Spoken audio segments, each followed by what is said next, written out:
A brigadier general stepped out of a jeep at a command post in the Belgian town of St. Vith. Behind him were 3 men, an operations officer, an aide, and a driver. It was December 17, 1944. The largest German offensive since Normandy had been raging for 24 hours. The general standing in the snow was about to become the only thing between 100,000 German soldiers and the collapse of the Allied front. His name was Bruce C. Clark. Nobody in the American press had ever heard of him. Nobody in the German high command knew his name. Even most of the soldiers he was about to command had never seen his face. Inside the command post, Major General Alan Jones looked like a man watching everything fall apart. His 106th Infantry Division was being torn to pieces. 2 of his 3 regiments were surrounded on the Schnee-Eifel Ridge east of town. Communication with them was failing. German armor was pushing through gaps his infantry couldn't hold. Jones turned to Clark and said he had thrown in his last chips. Clark had come to St. Vith expecting to pass through on his way to a routine assignment. Instead, he was inheriting a catastrophe. His combat command, CCB of the 7th Armored Division, was still hours away, stuck on roads clogged with retreating soldiers and fleeing civilians. He had no troops, no prepared positions, no intelligence on what was coming. But he knew one thing. The Germans were already 24 hours behind schedule. They needed the town immediately. They had an entire panzer army aimed at it. What they didn't know was that the man standing in that command post had already beaten their commanding general once before. The German offensive was called Wacht am Rhein, Watch on the Rhine. It was Hitler's plan to split the Allied armies, capture the port of Antwerp, and force a negotiated peace. The main effort ran through the Ardennes forest of Belgium, with 3 German armies attacking along a 60-mile front. The most critical objective in the first 48 hours was a small Belgian town most Americans had never heard of. St. Vith sat at the junction of 7 major roads and 2 rail lines. Every German division pushing west needed those roads. Without St. Vith, the offensive would jam up behind its own traffic. General Otto von Manschufel commanded the 5th Panzer Army, the strongest of the 3 German armies in the Ardennes. His orders were explicit. St. Vith had to fall on day 1. Manschufel had planned the timetable himself. His leading divisions would punch through the thinly held American lines, bypass resistance where possible, and seize the road junction before the Americans could organize a defense. By 6 p.m. on December 16th, German tanks were supposed to be rolling through St. Vith heading west. The schedule allowed no delays, every hour mattered. But by the afternoon of December 17th, Manschufel's timetable was already slipping. The Americans were fighting harder than expected. Traffic jams on narrow forest roads were slowing his armor. And now a general he had never heard of was standing in St. Vith with 3 men. Manschufel should have heard of Bruce Clark. The last time Clark's unit had stood in his path, it had cost him 200 tanks. 3 months earlier, in September 1944, in the fields of Lorraine in eastern France, Clark had commanded Combat Command A of the 4th Armored Division. During some of the most vicious tank fighting on the Western Front, his opponent in the mud of Lorraine was the same man now driving through the snow of the Ardennes. Manschufel threw wave after wave of panzers at Clark's positions over 2 weeks. Fresh brigades rushed from Germany with orders to stop the American advance cold. Clark didn't fight the way German commanders expected. He refused to hold fixed positions and wait for the blow. Instead, he developed what he called mobile defense. Small groups of Shermans constantly moving between firing positions, appearing on one road, knocking out a panther, disappearing, then reappearing on a different road 2 miles away. German tankers reported American armor everywhere. They couldn't pin down Clark's strength because he never stayed in one place long enough to be counted. When it was over, Manschufel's losses were staggering. Clark lost fewer than 50 Shermans. The victory at Aricourt made Clark one of the most experienced armored commanders in the U.S. Army. By December 1944, he had transferred to the 7th Armored Division, commanding Combat Command B. But he wasn't famous. He wasn't flashy. He didn't give interviews or cultivate reporters. He was the kind of general who won battles and let other people take the credit, which is exactly why nobody at home knew his name, and exactly why nobody in the German High Command recognized the threat when Clark showed up at St. Vith with 3 men in a jeep. Clark had been ordered to move his combat command through St. Vith to a position farther east. A routine road march, nothing urgent. Then he walked into Jones's command post and realized there was no farther east. Farther east was German territory. Jones was broken. His 106th Infantry Division had been in the line for only 5 days before the offensive hit. Most of his men had never heard a shot fired in anger. Now 2 regiments were encircled, and the 3rd was barely holding. Jones told Clark that he was giving him responsibility for the defense of St. Vith. Clark tried to explain that his combat command, roughly 2,500 men with tanks and armored infantry, was still on the road north of town, stuck in massive traffic jams. It didn't matter. Jones had nothing left to give. The handover was informal. No written orders, no detailed briefing, just one general telling another that the situation was hopeless and the defense was now his problem. Clark walked outside and looked east. Somewhere in the forest, Manschuffel's panzer divisions were grinding closer. He had 3 men and a radio. CCB wouldn't arrive until that evening at the earliest, maybe not until morning. Clark started doing the only thing he could. He grabbed every stray unit he could find. Engineers, headquarters personnel, stragglers from shattered units, and positioned them on the roads leading into town. These scratch forces weren't going to stop a panzer army, but they might buy hours, and hours were all Clark needed. CCB began arriving late on the evening of December 17th. Roughly 2,500 men, tanks, armored infantry, engineers, artillery. It wasn't much against an entire panzer army, but Clark didn't need an army. He needed enough force to make Mandschuffel think he had one. Clark organized his defense immediately. No sleep, no reconnaissance. He placed units based on map study and instinct built from decades of armored warfare experience. He didn't dig in. That was the critical decision. A conventional commander would have established a fixed defensive line east of St. Vith and ordered his men to hold it. Clark knew a static line would be identified, targeted, and overwhelmed within hours. Instead, he set up the same mobile defense that had destroyed Manschuffel's tanks at Ericourt. Small armored teams positioned at key road junctions were ordered to hit hard and then move. Never stay in one position long enough for the Germans to concentrate against you. Fall back when pressure builds, then counterattack somewhere unexpected. Make the enemy chase ghosts. His tank crews worked through the night. They learned the roads, identified alternate routes, and planned withdrawal paths. By dawn on December 18th, Clark had built something that looked on paper like a disaster waiting to happen. 2 tank companies, scattered infantry, no continuous defensive line, gaps everywhere. But Clark didn't need a wall. He needed a shadow that looked like one. On December 18th, German forces hit Clark's positions for the first time. Panzer Grenadiers pushed down the roads from the east, expecting to brush aside whatever thin screen the Americans had left. They ran into Shermans. Clark's tanks fired from concealed positions, knocked out the lead vehicles, then pulled back before the Germans could call in artillery. 30 minutes later, those same tanks appeared on a different road 2 miles north and hit a German column from the flank. The effect was psychological as much as physical. German commanders reported American armor across their entire front. They couldn't identify the boundaries of the force they were facing, because there were no boundaries. Clark had 2 tank companies doing the work of a regiment. They moved constantly, never engaging for more than a few minutes before displacing. German intelligence officers tried to make sense of the reports flooding in from forward units. American tanks here, American tanks there, armored infantry blocking this road, a counterattack on that road. Their conclusion was exactly what Clark wanted. They reported to Mandschuffel that they faced a substantial American armored force, possibly an entire corps dug in around St. Vith. Mandschuffel adjusted his plans accordingly. Instead of a quick thrust through a weak point, he began preparing a deliberate assault against what he believed was a major defensive position. He started pulling additional divisions toward St. Vith.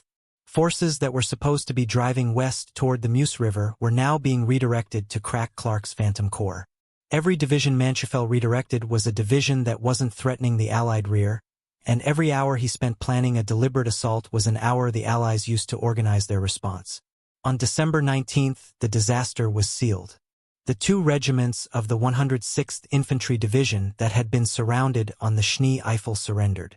Over 7,000 American soldiers walked into German captivity. It was the largest mass surrender of American troops in the European theater. Clark's flank ceased to exist overnight. The units that had been holding positions to his north and south were gone. German forces poured through the gaps, flowing around St. Vith on both sides and heading west. Clark was now an island. His small force held the town and the road junction while German divisions streamed past on either side. He was surrounded on 3 sides, and his supply line to the west was narrowing by the hour. Any rational assessment said Clark should withdraw. He was outnumbered, outgunned, and the units that were supposed to be protecting his flanks had either surrendered or been destroyed. Clark stayed. He adjusted his perimeter, pulled in his most exposed positions, and tightened the defense around the road junction itself. He couldn't hold everything, but he could hold enough to keep the roads blocked.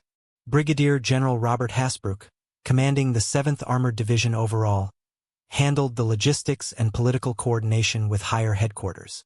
Clark ran the fight, and the fight was about to get much worse because Adolf Hitler had just learned that his timetable was 3 days behind schedule, and he was sending his personal sledgehammer to fix the problem.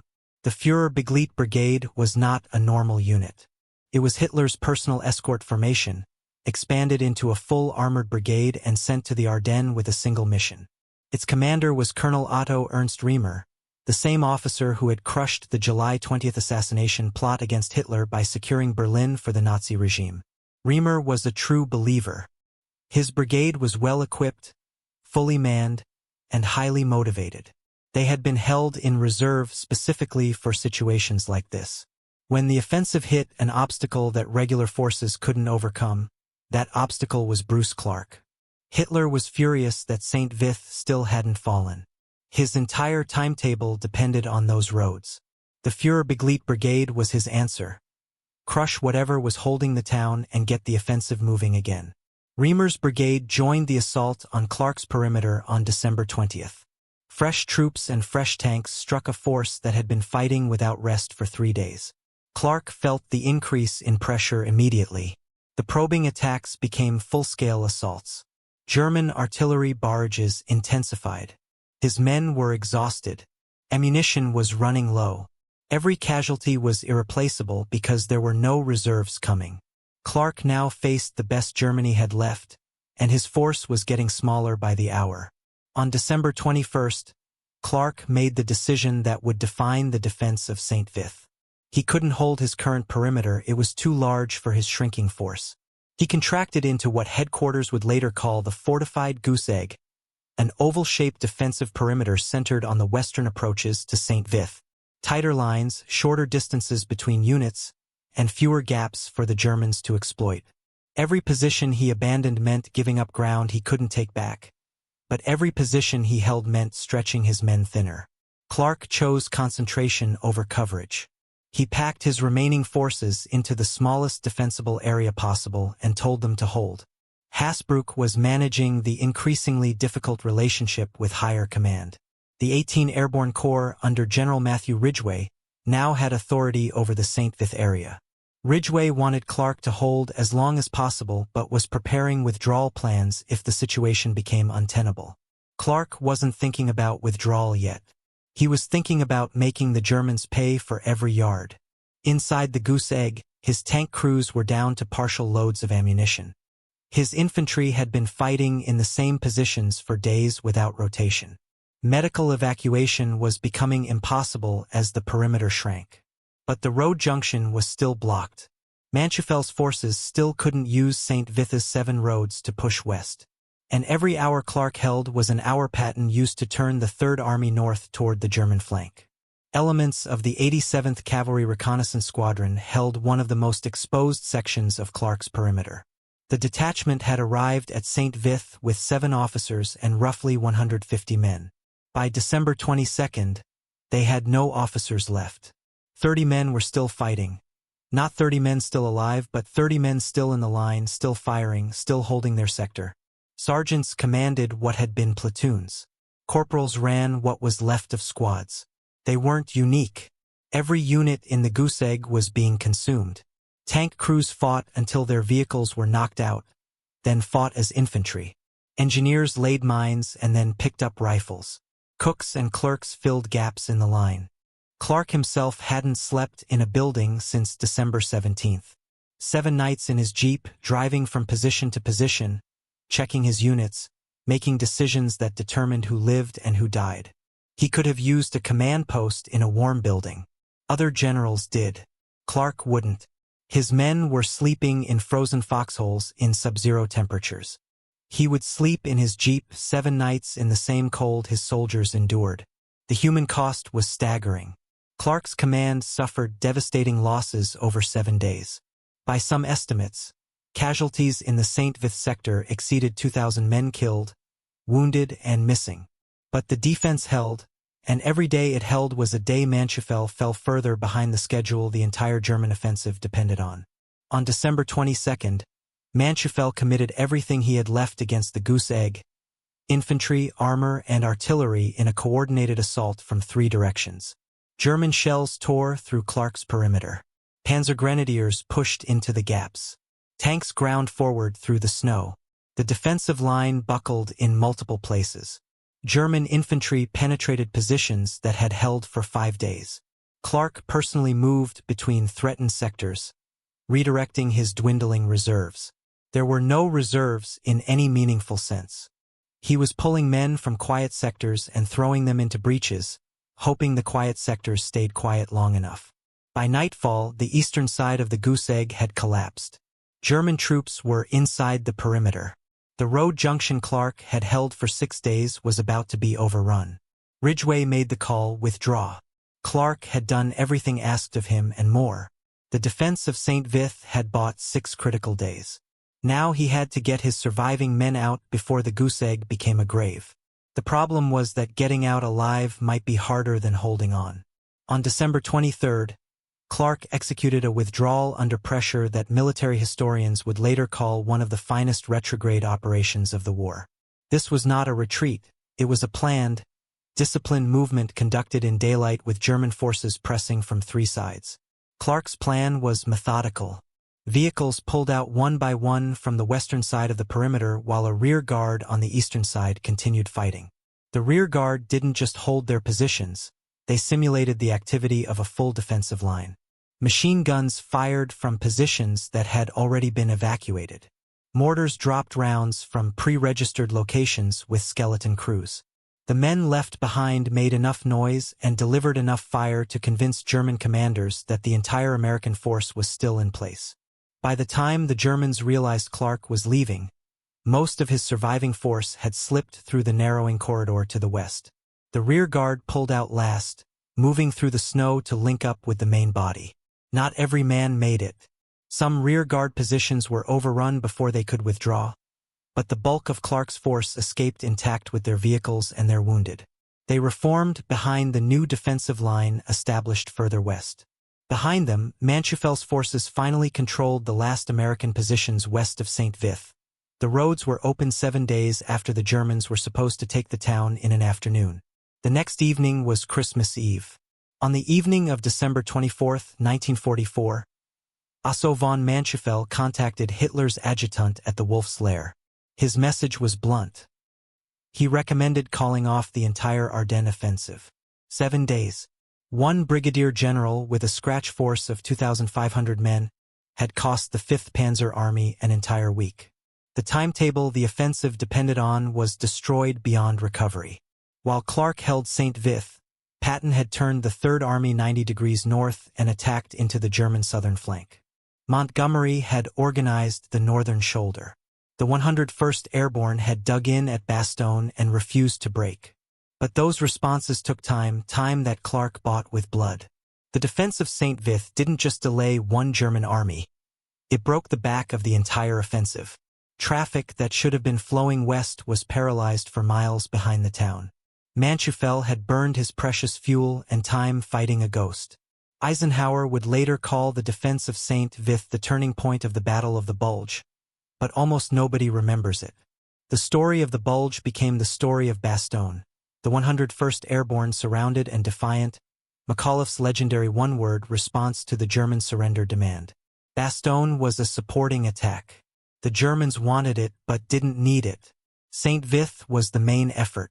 The entire offensive depended on those roads. Clark held the main attack for 7 days and nobody learned his name. McAuliffe said one word and became immortal. In 1965, more than 20 years after the battle, a documentary crew brought 2 retired generals together in Watertown, New York, Bruce Clark and Otto von Manschufel, the man who defended St. Vith and the man who tried to take it. Former enemies, now citizens of allied nations. Manschufel looked at Clark and told him something nobody had known for 2 decades. German intelligence had estimated they were fighting an entire American corps at St. Vith. Not a combat command, not 2,500 men, but a corps. Clark's 2 tank companies had fooled the entire 5th Panzer Army. Manschufel told Clark that the defense of St. Vith had spoiled the German plan. Not delayed it, spoiled it. The entire offensive died because one general with almost no resources made them fight for a town they were supposed to take in an afternoon. Clark listened quietly. He was 63 years old by then, retired, living without fame or celebrity. He never gave self-promoting interviews after the war, never wrote a best-selling memoir, never appeared on television to claim credit. The loudest voices in the Bulge story belonged to McAuliffe and Montgomery. Clark just did the job and went home. His men knew what happened at St. Vith. The 87th Recon survivors knew. The tank crews who drove those roads for 7 straight days knew. Manschufel knew. It took the enemy commander himself, sitting across a table 20 years later, to finally confirm what Clark had accomplished.